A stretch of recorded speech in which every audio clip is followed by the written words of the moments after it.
First at 6, you may not think twice about hitting a trail on a day like today, but 8 years ago, plenty of people were scared to walk along Kansas City's Indian Creek Trail following a string of murders. Among those killed, John Palmer, a local cook, local philanthropist, and sports bar owner Mike Darby, David Lennox, a Vietnam veteran, Steve Gibbons, a husband and father of 2, a homeless man, Timothy Rice, and Karen Harmeyer, a homeless woman.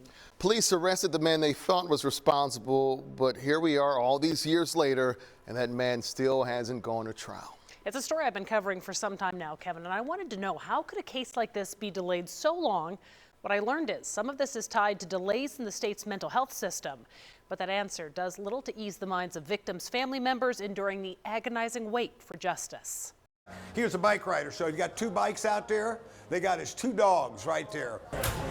Coach's on college, how may I help you? If you visit Coach's Bar and Grill, you'll see signs of the original co-founder, Mike Darby, adorning the walls. From a painting of the original location to a picture of him as a young Mizzou fan making good on a lost bet. His brothers Bob and Bill have countless stories of Mike's great sense of humor, as well as his giving heart. He founded Tour de Hope, a bike ride that raised money for various causes, including the Hope Center in Kansas City. What comes to mind when I think about Mike and everything that he did is that phrase that you say, I want to leave this world a better place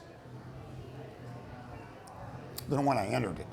And I think he did that. Mike's brothers remember him as a glass half full kind of guy, but their family has struggled to maintain Mike's optimism when it comes to his murder, considering the trial for his alleged killer has been delayed time and time again over the past 7 years. Fredrick Scott is accused of fatally shooting Mike Darby and 5 other people, most of them on or near the Indian Creek Trail in Kansas City, Missouri. Security video and DNA evidence at the scene of the final killing led police to the then 22-year-old, who they say admitted to routinely using the trail. While we have made an arrest, the investigation is ongoing, and we still need tips. For the families of the victims, the murder charges against Scott marked the start to finding justice, but their relief would be short-lived, as his trial would eventually be delayed multiple times over the next 7 years. So it's just a snowball effect, and there's got to be a different process or somehow to change this whole dang thing. It doesn't make sense. Part of the delay is Scott has fluctuated in and out of mental competency while in the Jackson County Jail. So I will just say, I can't speak to the specifics of any pending case and won't do that, but I will say that particular case has been extremely, extremely high frustration on our end. Because we've been ready. In addition to changes in judges and defense attorneys, Scott's case most recently was delayed when the judge ordered another mental health evaluation and referred Scott to the Missouri Department of Mental Health, referencing concerns about him taking his medication while at the Jackson County Detention Center. Can you force inmates to take medication? No, not here in our facility. We have to allow them the opportunity to decline to take their medication. Well, a lot of our population does have mental health issues, and we do try and provide care for those individuals, but often the people who are dealing with competency issues have significant issues that go beyond our general care. In most cases, those individuals are then referred to the Missouri DMH. For those who can possibly be restored to competency so they can stand trial, there are 3 state-run facilities that fill that need, including Fulton State Hospital. So the average length of time to restore is we're right about anywhere between 4 and 6 months.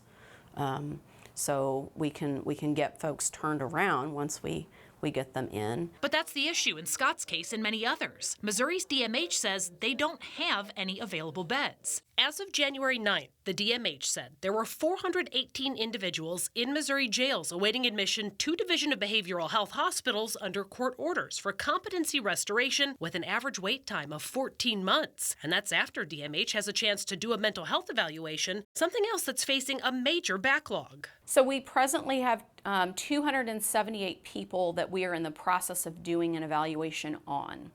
So it can take anywhere from that 60-day mark up to about 90 to 120 days. At his last court hearing, nearly 6 months after he was most recently referred to the Department of Mental Health, Scott was still number 65 on the wait list. Meanwhile, Darby's brothers say they can't help but think more could have been done to speed up this process, including having the prosecutor's office push for the death penalty with the hopes that would encourage Scott to accept a plea deal, allowing them to avoid a trial. Her comment was, we don't do business that way.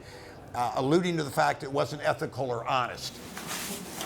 We asked former prosecutor Jean Peters Baker about that before she left office. She said not only is she ethically bound from seeking the death penalty to pressure someone to take a guilty plea, the court also would not allow an individual to plead guilty if he or she is in an incompetent state. However, she said she does empathize with families in these situations. So for us, for me, it's really, really painful to watch what they have to go through so that the rule of law is followed, adhered to, and that we get it right the first time. Everybody there that played knew Mike and they had their own stories. Currently, Mike Darby's brothers wonder if the case will ever go to trial, but they say they do find some consolation in Mike's legacy living on through the Tour de Hope bike ride that continues to this day and a scholarship they formed in his name covering tuition for students to attend Mike's alma mater, Rockhurst High School. That's a $225,000 check that we've accumulated over donations to the Mike Darby golf tournament that was held for 7 years.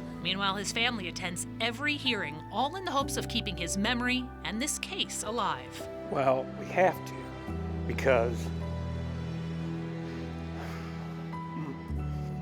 Mike can't. He's no longer here. Excuse me.